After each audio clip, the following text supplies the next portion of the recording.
I want to share this brief video introduction of the Programmatic Student Learning Outcomes for the MS Global E-Learning degree program offered at Texas A&M University Commerce. And as you see here, this is the institutional effectiveness report that we submitted for our SACS reaccreditation. And so therefore we've gone through and looked at the mission of our program here, and a description of what the program is about, and then down here is the 7 programmatic student learning outcomes. And so I want to introduce those to you as we get started to look into the course management system that we're using and how we are measuring each of these programmatic student learning outcomes using the gradebook and assessing these learning outcomes based off of the assignments that students are assigned in the different modules in the courses that they're taking. Here is one of our courses that we're currently offering in the fall 2013 term. It's titled EDUC 554 Theories of Adult Learning, and we'll look at how we're measuring those programmatic student learning outcomes that we just shared on that previous introductory clip.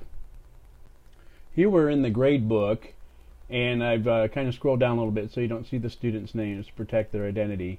But here we have a rubric that's embedded within the grade book, and this is a group presentation assignment that students will be graded on as they complete their group presentation. We're in Module 4 this week, and so students are beginning to do their presentation as a group, and so therefore these will be graded accordingly as they submit them. But you see here how the rubric is highlighted based on what we select. Here would be points, and those would register going down, for example, just doing this as an example, and then it would total down here in the grade book. But here you see, and there's also a place to put comments here based on the different categories of teamwork and cooperation, responsibility, those types of things. Then here are one of our learning outcomes that we saw in the introduction, measuring communication and servant leadership. And here we're able to say that the student either did not attempt it, or didn't meet the expectation, meets the expectation, or exceeds expectations. Same here for servant leadership. Now these are not the, just to make a clear distinction, these are not the course objectives for this course, but these are the overall student learning outcomes. Otherwise it'd be unwieldy. We'd have 100 of these by the time we're done with all of our courses in the program. But our student learning outcomes are the overriding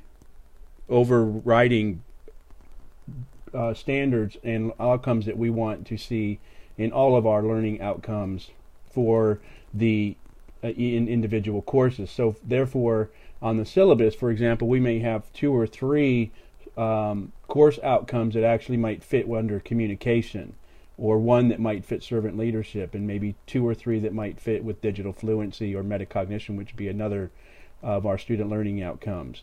Here then there's a place to add feedback to the student as well, and then at the end we are collecting all this data from students to see how we're doing with our measuring our student learning outcomes.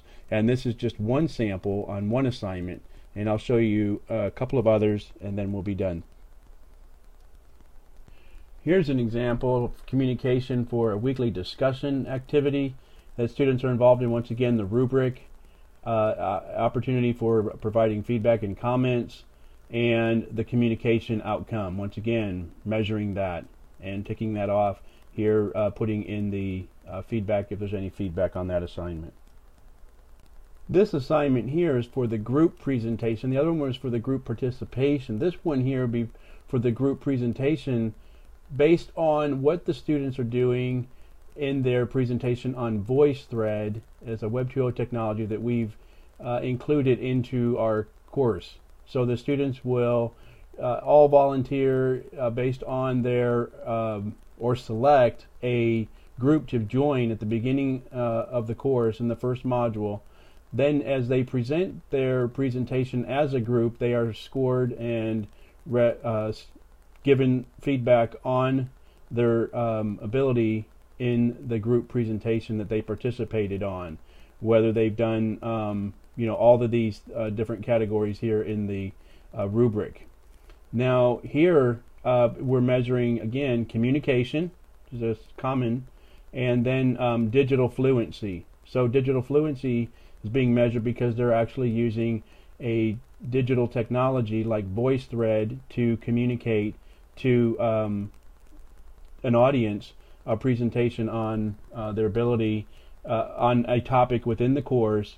For example, here's Theories of Adult Learning course, and we're looking at social learning theory, social exchange theory, those different types of Gardner's multiple intelligence theory, and things like that that pertain to how adults learn.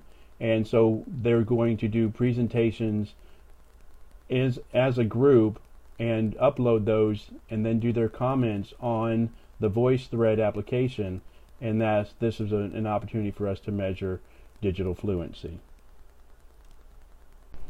We're also using digital textbooks. You'll see here's our ebook access. We have the CourseSmart application and a reader, and so our books are available for students once they log in. And I have them assigned chapters each week that they're to read, and then provide feedback in a journal. And I have the rubric here of what they're to, what the scale is, what they'll be graded on their submissions to their feedback to their journal. And you'll see here, then we're measuring metacognition and their ability to communicate, their impressions of the reading, whether they agree, disagree, or thoughts, things like that that have been provoked. Those types of things that have helped them to summarize and show that they are able to communicate the reading in a summary, abstract type of submission. Once again, opportunity here for feedback. So I think that gives you a good overall feeling and idea of how we are measuring the learning outcomes in our courses on assignments and overall programmatic student learning outcomes tied back to what we are measuring, and then again feedback into our curriculum enhancement and development as we work with our students and try to develop the best learning outcomes for them and to meet the needs that they have, and also to fulfill the programmatic outcomes of the program itself.